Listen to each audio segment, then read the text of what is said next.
السلام عليكم خوتي خواتاتي، نتمنىكم تكونوا بخير وعلى خير وانتم كتشاهدوا هذا الفيديو. اليوم جبت لكم فيديو جديد على احداث مشوقه من مسلسل جريت وجاريت. احداث غادي تكون متوقعه في الحلقه القادمه. قبل ما نبدا معكم الفيديو ما تنساونيش بالاشتراك وتفعيل الجرس باش يوصلكم كل فيديوهات، وما تبخلوش ليا بلايك.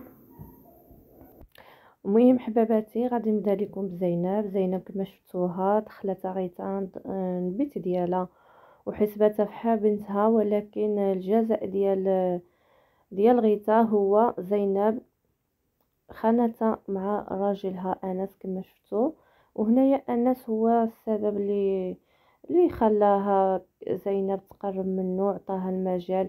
وتصرفات زينب اللي كتغري انس والهضره اللي كتهضر معاه، يعني كتحرضوا على الزوجه ديالو غيتا، كتقولوا بان غيتا ما كتهتمش بك وما كتهتمش بالاولاد ديالها. لذلك انس يعني ما تسوقش ان غيتا وكان اناني. ويعني كما شفتوا انس في الاول يعني كان باين ظريف، يعني كيساند الزوجه ديالو كيبغيها، ودابا رجع بوجه اخر اناني. وكما شفتوا بان زينب هادشي كامل زينب هي السبب فيه. ومن بعد غادي يبداو يتخاصموا غيتا مع انس، وغادي يبقى يجيب لها غير السبه باش يبقى يغوت عليها، وغادي يجبر الراحه ديالو مع زينب، غادي يبقى يمشي عندها الدار وغادي يبقى يخونه مع زينب. وكما غادي تشوفوا انس ما غاديش يبقى يهتم بغيتا بتاتا، وما كيحسش بها بان السيده عندها مشاكل وعدمة الاب ديالها والمشاكل مع الام ديالها على الورث. ما يبقاش يحس بها بتاتا. هنايا غادي يكون اناني بزاف معاها، وغادي تقول له انت تبدلتي عليه، يا ما بقيتيش كتبغيني، ما بقيتيش كتصرف معايا بحال اللي كنتي قبل، دابا تغيرتي بزاف. وصافي هنايا يبداو الصراعات بيناتهم، غادا ما يبقاوش يتفاهموا بتاتا مع بعضياتهم.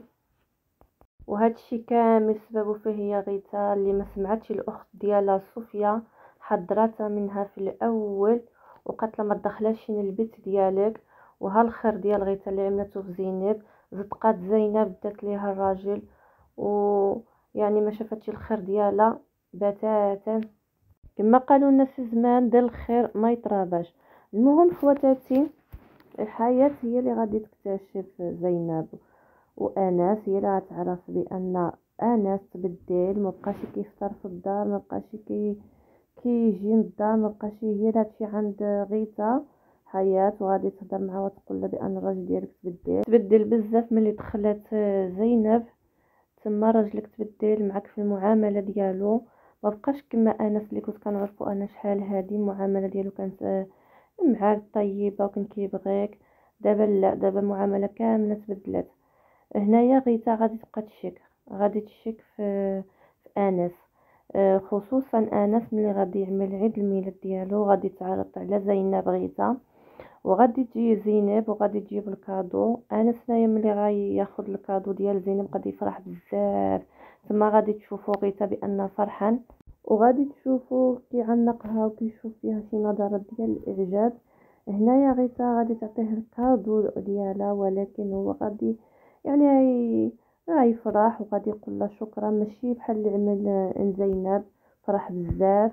هنايا غيتا غتبقى تشك، ولكن غتقول لا ما يمكنش زينب اختي حابب، وكنحس بحال الابنه ديالي ليليا ما يمكنش تدي ليا الراجل. هنايا انس غادي يبان بواحد الوجه اخر وغادي يتفق مع زينب، وغادي الاغلاط ديالو كامله غادي يسبب في غيتا بان غادي يقول بان هي اللي كتخوني مع امين، وغادي يمشي كما غادي تشوفوا غادي يمشي يعمل بها شكايه، وغادي السمعه ديالها كامله غادي تشوه، وغادي تدخل للسجن بسبب ديال انس.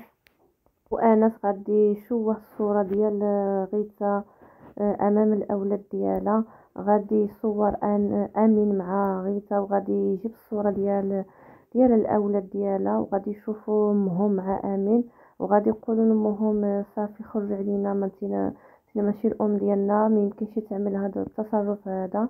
صافي غادي يطيح السمعه كامله ديال غيتا مع الاولاد ديالها وحتى مع الناس كاملين.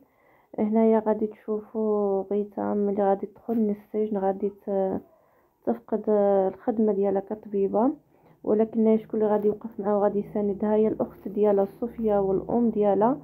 هادو هما الاحداث اللي غادي يكونوا متوقعين في الحلقات المقبله من مسلسل جريت وجاريت. نتمنى نكون كتعجبكم حلقات يعجبوكم، وكنتمنى تكتبوا لي في كومنتير اي حاجه متوقعينها في هذا المسلسل.